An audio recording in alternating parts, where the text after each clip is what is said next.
David Walliams, welcome to Booktopia. Thank you very much. Have you always been a storyteller? I suppose so.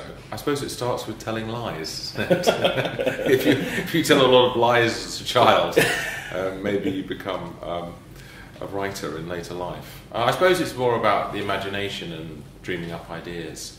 And when I was a kid, I actually loved spending time alone in my bedroom playing. So I think probably those kind of people tend to become writers. Do you enjoy the quiet time now? What's your creative process when you're about to embark on creating a new book? Well, I liken writing a new book to, it's like, before you start, it's like you're at the foot of a mountain and you're staring up and you think, oh no, not again. Because it's such a lot of work.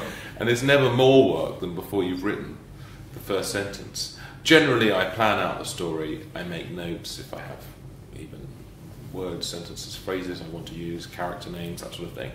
I write all that down. Sometimes I give a very sort of detailed story outline, and then I start writing. But as soon as I start writing, the best laid plans, do go out the window to some extent. Yeah. Because you want to be alive in the moment to the new possibilities that you have when you're actually writing. Because you're halfway through a chapter, and you suddenly go, "Well, my character wouldn't do that now," and then you think of something better.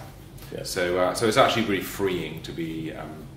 It's good to have a plan, but it's a good thing to be able to abandon it when you want to as well. Have you ever had anyone come up to you and say, "That character, that's me, isn't it?"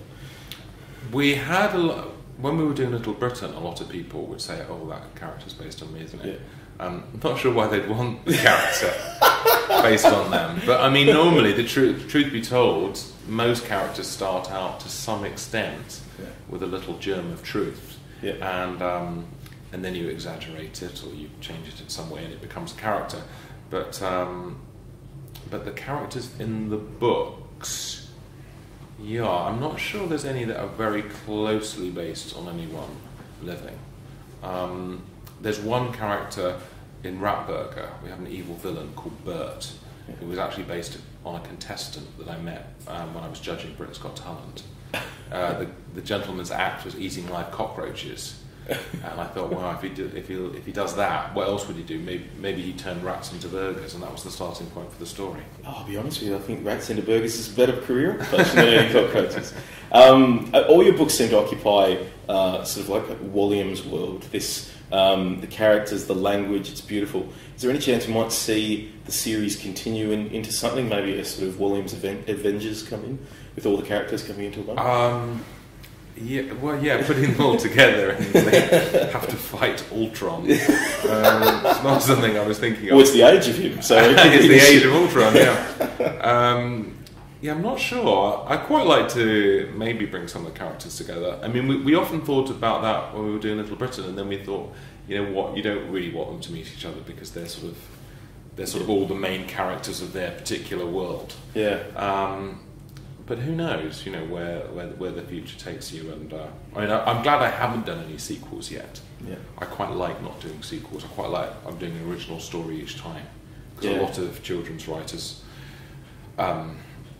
do series, and obviously there's brilliant series out there.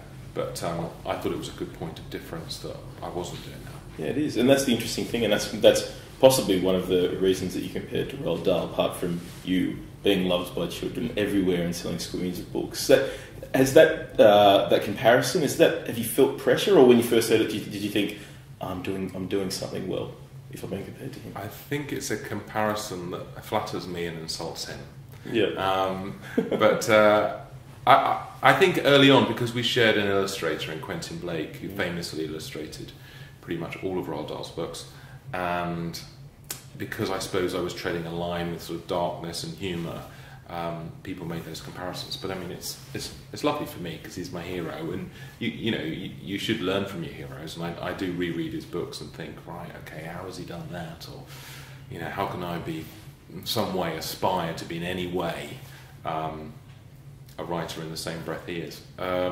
So I definitely learned from him, and I suppose the way the books have progressed is not unlike how he did his career as a writer, because he only actually wrote one sequel, which is The Great Glass Elevator. So I suppose there's some comparisons. I mean, it's no bad thing, because of course when the book comes out, someone says, the new Roald Dahl, you can stick that on the book cover. Well, it's certainly not the new Roald Dahl anymore. You're well committed. Do you struggle in the same way that Roald Dahl did it? Do you find that one of the real keys is parents really want to read your books aloud because they secretly want to read your books as well? Well, I think probably the secret of all successful things for kids is that the parents would like to either watch them or read them too. I mean, the children's films that do brilliantly are the ones that actually the parents really want to go and see, because they don't drag their kids to ones they don't want to see, do they?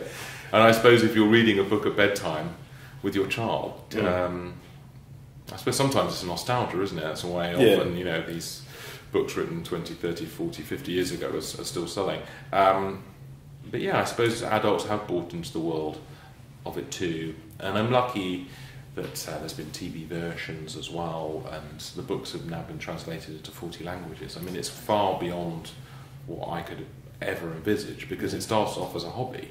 Yeah. Because I sort of had a main job, and then I thought, oh, this would be a nice thing to do, just really for my own amusement, really. So I didn't really think about, how well they do. And what next? I mean, you don't have to tell us. I don't want to uncover a scoop, but is there something in the pipeline that we can... Well, I'm writing a new book at the moment. I've actually been on a book tour of Australia and New Zealand, and it's given me a little bit of time from travelling to write. So I'm writing a book at the moment about a little boy who helps his grandfather escape from an old people's home. So I'm having a lot of fun writing that. And I'm writing a new picture book as well. So I love doing it. Kids often ask me at events, how many books are you going to write? And I said, well, I don't know how long I'm going to live, but for as long as I can write books, I will. I absolutely love doing it. Oh, and we're so happy that you're doing it. David, thanks so much for coming Thank in you. and chat to us. Thanks for all your support. Oh, thank you. And you can grab all David's books from booktopia.com.au right now.